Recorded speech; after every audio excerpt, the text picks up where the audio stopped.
Hi అండి. Hello అందరికీ నమస్కారం. ఇది హ్యాండ్ డిజైన్ అండి. చాలా సింపుల్గా ఉంటుంది.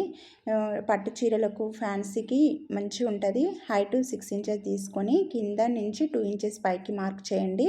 తర్వాత అడ్డం ఒక 2 ఇంచెస్, ఆ 2 ఇంచెస్ నుంచి పైకి 1 ఇంచ్ మార్క్ చేసి ఇలా షేప్ గీయండి. కర్వ్ షేప్లో గీయాలి.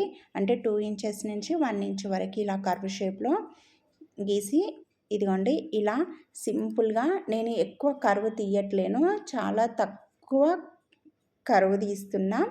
ఎందుకంటే పట్టు శారీస్కి అలా అయితే కొద్దిగా కర్వ్ మరీ ఎక్కువ ఉంటే బాగుండదు అనిపించింది.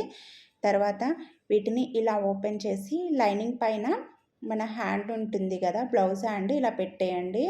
నేను రాంగ్ సైడ్ పైకి వచ్చేటట్టు పెట్టేసిన, పైన ఉన్నది ఇప్పుడు రాంగ్ సైడ్ అండి. తర్వాత కదలకుండా పిన్స్ పెట్టేసుకోండి. ఇప్పుడు షేప్ ఎలా ఉందో అలాగే కుట్టుకుంటూ రావాలి.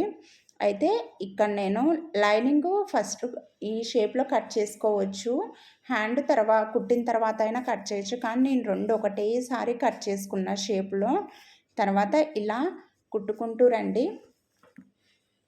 ఇదిగోండి ఈ మూలలు ఎలా ఉన్నాయో ఆ మూలల దగ్గరికి వచ్చేసరికి నీడిల్ దించండి. దించి తిప్పుకోండి.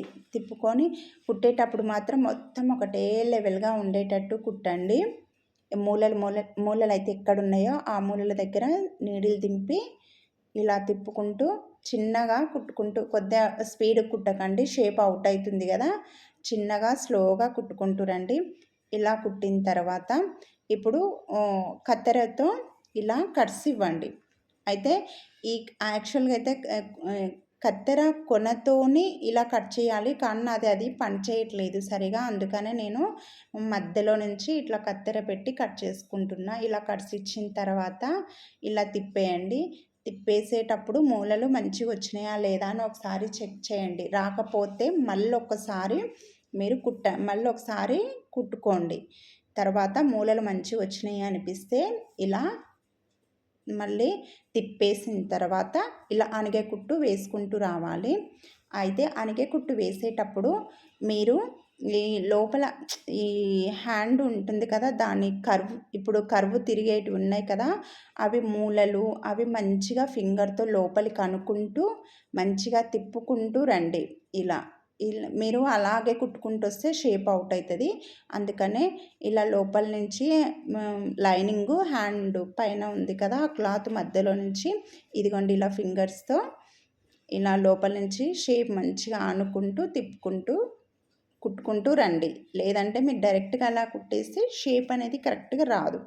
ఇలా కుట్టిన తర్వాత ఇది శారీ ఉంటుంది కదా, శారీలో ఇలా పొడవుగా పీస్ కట్ చేసుకోవాలి. కట్ చేసుకొని లైనింగ్ క్లాత్ ఉంటుంది కదా, లైనింగ్ పెట్టి కుట్టాలన్నమాట. లైనింగ్ చూడండి ఇలా పీస్ కూడా మనకు శారీ పీస్ కూడా ఎక్కువేం పట్టదు. ఇలా కుట్టిన తర్వాత ఇంకొక సైడ్ కూడా ఇలాగే కుట్టుకుంటూ రండి. కుట్టుకుంటూ వచ్చిన తర్వాత దీన్ని తిప్పేయాలి. చూడండి ఎక్స్ట్రా క్లాత్ ఉంటే కట్ చేయండి.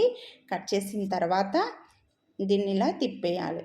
మనకు శారీ క్లాత్ కూడా ఎక్కువేం పట్టదండి, కొద్దిగానే పడుతుంది మనకు. పట్టు శారీస్కి అవైనా కానీ పెద్ద క్లాత్ ఎక్కువ కట్ చేయని అవసరం లేదు. ఇలాగా తర్వాత తిప్పేసిన తర్వాత అనిగే కుట్టు వేయండి. అనిగే కుట్టు వేసిన తర్వాత మనము ఇలా హ్యాండ్ దగ్గర పెట్టేద్దాము. మనకి శారీలో పీస్ అయితే చూడండి చాలా తక్కువ పీస్ పడుతుంది. మనం పట్టు చీరలకైనా ఇలా సింపుల్గా డిజైన్ చేసుకోవచ్చు అండి, చాలా బాగుంటుంది. ఇదిగోండి ఇలా ఇప్పుడు మనము ఈ హ్యాండ్ని ఇప్పుడు మనం శారీ పీస్ కుట్టినాం కదా, దానిపైన పెట్టి పిన్స్ పెట్టేయండి. ఎందుకంటే కదలకుండా ఉంటుంది. ఇలా పిన్స్ పెట్టేసుకోండి. పిన్స్ పెట్టుకున్న తర్వాత ఇప్పుడు మొత్తం ఇలా ఆ షేప్ ఎలా ఉందో అలా కుట్టుకుంటూ రావాలి. దారం అనేది మనకు రెడ్ దానిపైన రావద్దండి, గ్రీన్ ఎడ్జ్ ఉంది కదా, గ్రీన్ కలర్ క్లాత్ ఎడ్జ్ ఉంది కదా, దాని మీద కుట్టుకుంటూ ఇలా తిప్పుకుంటూ రావాలన్నమాట. ఇదిగోండి ఇలా తిప్పుకుంటూ రండి. మూలల దగ్గర అయితే నీడిల్ సూది దింపండి. తర్వాత ఇలా తిప్పుకుంటూ రండి. రెడ్ దానిపైన దారం పడొద్దు, ఓన్లీ గ్రీన్ క్లాత్ పైనే దారం రావాలి. ఇలా మొత్తం కుట్టేసిన తర్వాత ఇంకా చూడండి సింపుల్గా ఉంది కదా, ఇది తిప్పేసి మనకు ఎక్స్ట్రా క్లాత్ ఉంది కదా అది లోపల సైడ్కి మర్చి హెమ్మింగ్ చేయండి. ఇంకా మీరు బటన్ వేసి వదిలేసుకోవచ్చు. చాలా సింపుల్గా ఉంటుంది పట్టు చీరలకైతే. అంటే పెద్దవాళ్ళు అలా మేము హెవీగా డిజైన్ వేసుకోమన్న వాళ్ళకైతే అలా బటన్ పెట్టేసి వదిలేసుకోండి, చాలా బాగుంటుంది. ఇంకా ఇదైతేనేమో ఇంకొద్దిగా పార్టీ వేర్ లుక్ రావాలనుకుంటే ఇలా థ్రెడ్స్ అండి, ఇవి మనము బ్యాక్ కట్టుకునే థ్రెడ్స్ ఉంటాయి కదా బ్లౌజ్కి, ఆ థ్రెడ్ అనమాట. అది తీసుకొని నేను ఇలా షేప్ ఎలా ఉందో అలాగా మూలలు తిప్పుకుంటూ కుట్టేయాలి. అయితే ఇక్కడ నేను లేస్ వేయట్లేనండి, లేస్ మన ఇష్టము, వేసుకుంటే వేసుకోవచ్చు లేదంటే లేదు. నేను ఇక్కడ థ్రెడ్ వేస్తున్నా. లేస్ అంటే లేస్ కూడా వేసుకోవచ్చు, కానీ పట్టు చీరల వాటికైతే మరి లేస్ వేస్తే కొద్దిగా ఎబ్బెట్టుకుంటుందేమో అన్నట్లు. ఇలా థ్రెడ్ అయితేనేమో సింపుల్గా చూడ్డానికి లుక్ కూడా బాగుంటుంది కదా, అందుకనే ఇలా వేసేస్తున్నా. ఇదిగోండి ఇలా తిప్పుకుంటూ చిన్నగా మూలలు వచ్చేటట్టు చూసి తిప్పుకుంటూ రండి. ఇదిగోండి ఇలా షేప్ కనిపించేటట్టు తిప్పుకుంటూ రండి. నేనైతే కొద్దిగా రెడ్ ఇట్లా సేమ్ వేసిన కాబట్టి లేస్ అంతగా కనిపించట్లేదు కదా, మీరు లేదంటే ఆపోజిట్ వేసుకున్నా చాలా బాగుంటుంది.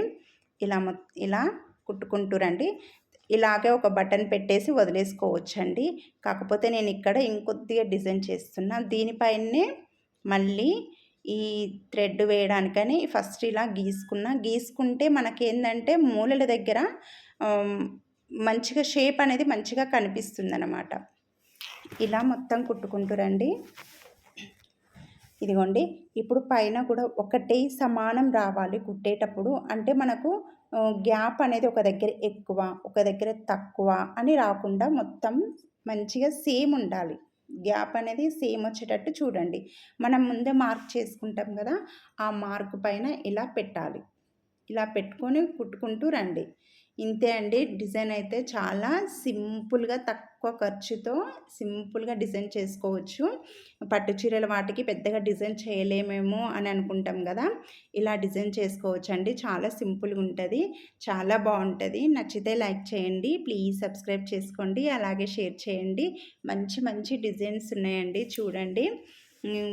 ఇంతే అండి, ఇంకా అయిపోయింది. ఇది డిజైన్ వచ్చేసి మధ్య మధ్యలో పూసలు పెట్టిన నేనైతే, మీ ఇష్టం ఎలా అయినా బటన్ పెట్టి పూసలైనా పెట్టుకోవచ్చు, మీ ఇష్టం ఎలా అయినా డిజైన్ చేసుకోవచ్చు. ఇంతే అండి.